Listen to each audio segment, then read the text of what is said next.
Apakah setan dan iblis itu bisa membunuh? Kalau tidak, bagaimana dengan korban pesugihan? Manusia bisa nggak bunuh?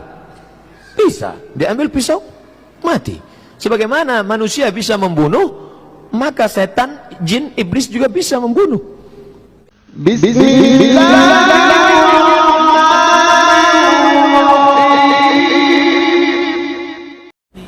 Apakah setan dan iblis itu bisa membunuh? Kalau tidak, bagaimana dengan korban pesugihan? Manusia bisa nggak bunuh? Bisa. Diambil pisau, mati. Sebagaimana manusia bisa membunuh, maka setan, jin, iblis juga bisa membunuh. Bisa membunuh. Manusia bisa membunuh, tapi yang menghidupkan dan mematikan Allah. Berapa banyak orang dibunuh 10 tikaman tidak mati karena belum ajalnya tiba. Tapi berapa banyak orang belum dibunuh sudah mati. Saya bunuh kamu, mati. Jadi jangan katakan dia mati karena dibunuh, tapi mati karena ajalnya sudah tiba. Adapun perbuatan pembunuhan itu adalah perbuatan manusia, perbuatan jin. Oleh sebab itu maka kita baca zikir Hisnul Hasin, maksurat, doa pagi petang, itu untuk menjaga supaya jangan sampai kita disantet. Ada orang dengki lalu dia kirim jinnya, hai jin tolong bunuh itu. Yang mana? Itu yang ustadz yang ceramah itu. Yang mana? Itu yang itu tuh bunuh. Pas dia mau bunuh nggak jadi. Kenapa? Kasihan terlalu kurus gitu dia. Ustadz, gimana hukumnya kredit rumah, kredit kendaraan? Lihat dulu akadnya. Rumah dengan uang, uang dengan barang, boleh. Dalilnya mana? Sahabat membeli Barirah, dicicil selama 9 tahun, cicil kredit, boleh. Sahabat Nabi membeli gandum, dicicil selama sekian tahun, boleh. Yang tidak boleh itu uang dengan uang, tidak boleh. Pinjam uang, bayar uang. Pinjam 100 juta, bayar 110. Pinjam 200 juta, bayar 220. Riba. Alladzina yakuluna riba, orang yang makan riba, la yaqumuna illa kama yaqumul ladzi yatakhabbathu syaitanu minal mas. Nanti dia bangun dari kubur seperti orang kerasukan setan. Bagaimana menghadapi istri yang pelit dan zalim pada orang tua dan keluarga suami? Orang tua saya pernah dirawat di rumah sakit, istri saya minta ganti dengan sebidang tanah. Dia menjauhkan saya dari orang tua saya sampai mereka meninggal. Ini suaminya sakit apa?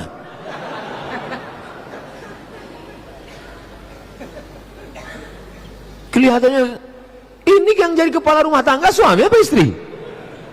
Ar-rijalu, laki-laki, qawwamuna 'alan nisa. Dia yang meluruskan perempuan. Khuliqatil mar'atu min dhila. Perempuan itu diciptakan dari tulang rusuk. A'wajha a'laha, tulang rusuk yang paling bengkok. Perempuan ini diciptakan dari tulang rusuk yang bengkok. In akhadta aqamtaha kasartaha. Kalau kau paksa lurus dia akan patah. Kalau kau ikut kau akan bengkok. Kalau kau ikut perempuan kau jadi bengkok. Kalau kau paksa lurus dia akan patah. Jadi bagaimana? Ya pandai-pandai. Cari orang-orang tua.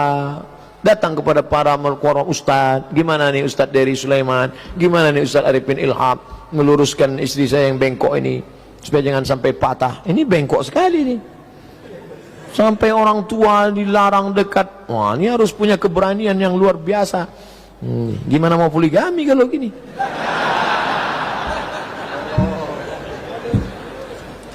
Hukum bersodakoh kepada yang tidak beribadah. Bersodakoh 1 orang, bersodakoh 2 orang, bersodakoh 3 orang. Orang lain ngasih tahu.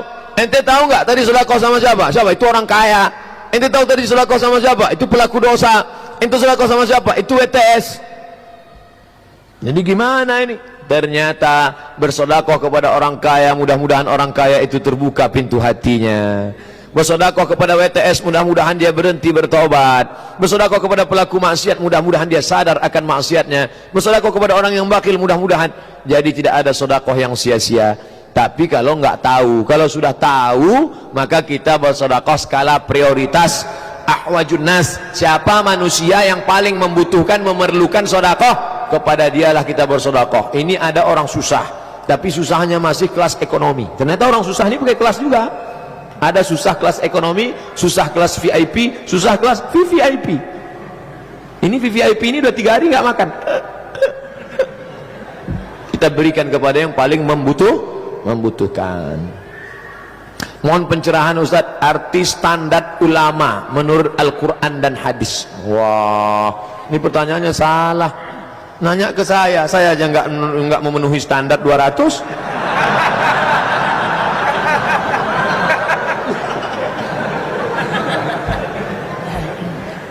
Standar ulama yang pertama, innama yakhshallaha min ibadihil ulama.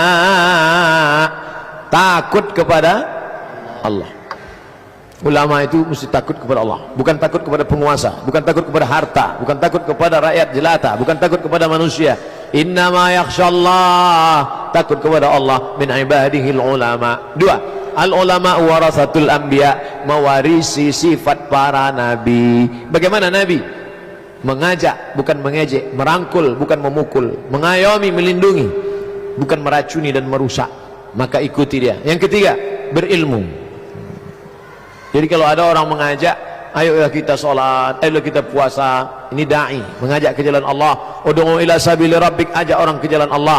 Tapi kalau sudah masalah tanya jawab, saya pun menjawab yang saya tahu, yang bisa. Yang saya nggak ngerti, saya pending dulu. Berapa kali saya nggak menjawab pertanyaan, mohon maaf, nanti saya pulang dulu, saya baca dulu. Tapi kebetulan karena bisa, pertanyaannya berulang-ulang, saya jawab. Nah ini, Imam Malik 48 pertanyaan, dia jawab nggak sampai setengah. Nggak takut, nggak malu mengatakan saya tidak tahu. Takut kepada Allah, mengikuti sunnah Rasulullah SAW, berilmu, mengamalkan ilmunya. Yang keempat, yang paling penting, wa ma umiru illa liya'budullah mukhlisin, ikhlas. Tidak ada ulama tanpa keikhlasan. Doakan para ulama, ustaz-ustaz kita, bil khusus Al-Somad, mudah-mudahan ikhlas karena Allah SWT. Amin ya Allah. Apakah berjanji dan nazar itu sama? Saya berjanji kalau saya lulus nanti saya akan puasa 3 hari.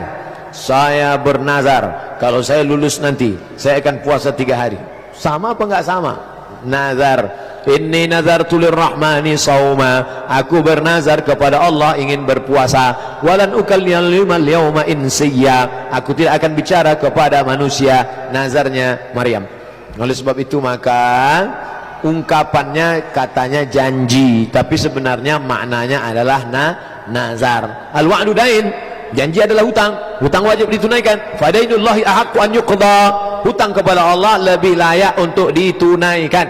Maka jangan macam-macam dengan janji. Ya Allah, saya berjanji kalau berhasil nanti saya akan kurban tahun ini, tapi kalau saya nggak berhasil sampai mati saya nggak akan kurban. Ini ngancam Allah nih. Ya boleh. Apakah ada amalan khusus untuk doa sepertiga malam Ustaz agar doa kita diijabah Allah? Alangkah baiknya doa itu dalam keadaan bersuci. Alangkah baiknya doa itu menghadap arah kiblat. Alangkah baiknya doa itu didahului salat sunat 2 rakaat. Alangkah baiknya doa itu didahului puji-pujian. Alhamdulillahirabbil alamin wassalatu wassalamu ala asyrafil anbiya wal mursalin wa ala alihi washabihi ajmain. Ya Allah ya Rahman ya Rahim ya Malik ya Qudus ya Salam ya Mu'min ya Muhaimin ya Aziz ya Jabbar ya Mutakabbir ya Khaliq ya Bari ya Musawwir ya Ghaffar ya Wahhab ya Razzaq. Melelehkan air mata bermunajat kepada Allah Subhanahu wa taala sepertiga malam yang terakhir. Bagaimana cara ngitung sepertiga malam Pak Ustaz? Dihitung dari azan maghrib ke azan subuh bagi 3. Azan maghrib jam 6, azan subuh 4.30. Dari jam 6 maghrib ke 4.30 subuh, hitung berapa jam bagi 3. Sepertiga yang terakhir itulah waktu mustajab. Begitu kata Syekh Ali Jum'ah. Apakah bisa dalam doa sepertiga malam saya ada si dia yang saya tidak tahu namanya, tapi hanya terbayang wajahnya aja. Mohon pada Allah untuk mendapatkan ridho Allah agar dia jodoh saya. Oh, berarti baru ngelihat wajahnya di FB doang. Ya Allah, pertemukanlah aku dengan si dia. Kalau memang dia jodohku, maka pertemukan aku ya Allah. Tapi kalau tidak, cepatlah matikan dia atau matikan aku. Aku tidak bisa hidup tanpa dia. Engkau lebih tahu daripada Allah Subhanahu wa ta'ala. Boleh enggak nyebut nama Pak Ustaz? Boleh. Allahumma a'izzal islama bi Umarain. Ya Allah, kuatkan agama Islam ini dengan 2 Umar. Umar bin Khattab dengan Umar bin Hisham. Ada 2 orang yang sangat perkasa, yang satu namanya Umar bin Khattab, yang satu namanya Umar bin Hisham. Nabi sebut namanya. Ya Allah, kuatkan agamamu ini dengan 2 orang. Kalau masuk Islam yang 2 ini, Islam akan kuat. Pertama Umar bin Khattab, yang satu lagi Umar bin Hisham. Dan yang masuk Islam Umar bin Khattab. Setelah Umar bin Khattab masuk Islam, menjadi kuat. Ya Allah, ini ada 2 satu Aisyah, satu Fatimah, maka kuatkan aku dengan keduanya sekalian.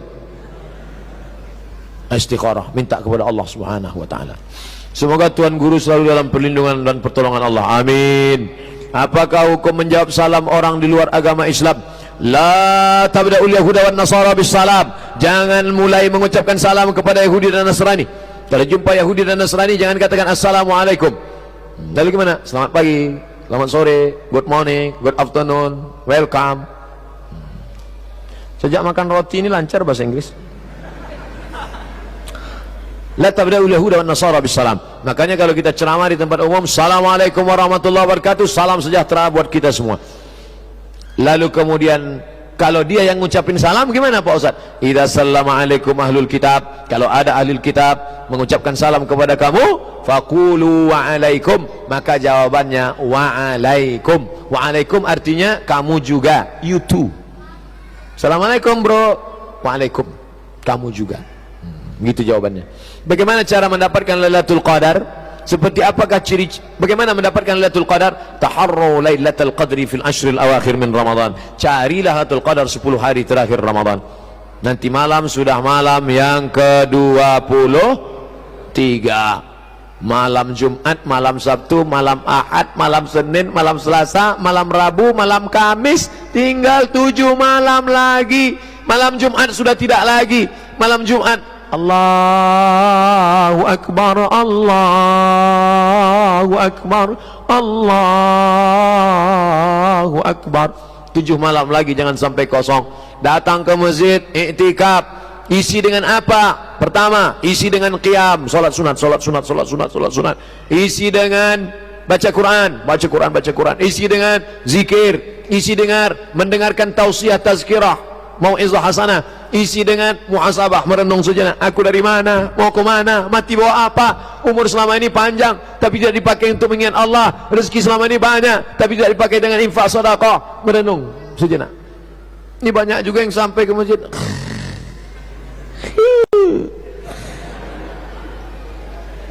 Seperti apa ciri-ciri orang yang mendapatkannya? Ada perubahan. Bukan setelah dapat Lailatul Qadar jadi tukang ngomong. Alhamdulillah saya kemarin dapat Lailatul Qadar. Gimana? Waktu saya sedang iktikaf di Az-Zikra, begitu saya turun mau ambil wudhu, saya lihat semua pohon-pohon bambu rebah tumbang. Pas Quran enggak macet, membeku semua air. Memang matilah air malam itu. Bukan pada bentuk fisiknya, tapi ada perubahan.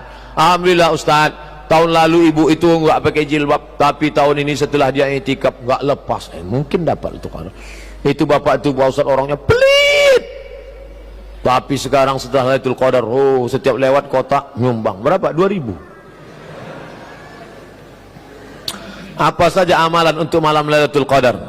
Qiyam, salat sunat, zikir, baca Quran, muhasabah, dengar tazkirah. Pokoknya dalam masjid, jangan sampai keluar masjid. Wudhu jangan sampai putus. Kalau batal Pak Ustaz, wudhu lagi. Jangan nahan kentut sampai biru.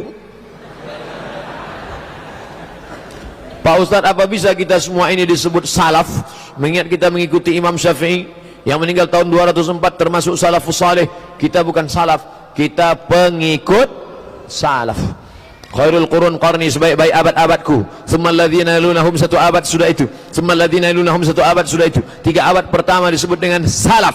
4, 5, 6 sampai sekarang disebut dengan khalaf. 3 abad pertama disebut dengan salaf. 4 berikutnya sampai disebut dengan khalaf. Sedangkan kita ini adalah pengikut salaf. Kalau ada orang sekarang ngaku saya ini salaf, salaf gatal ente.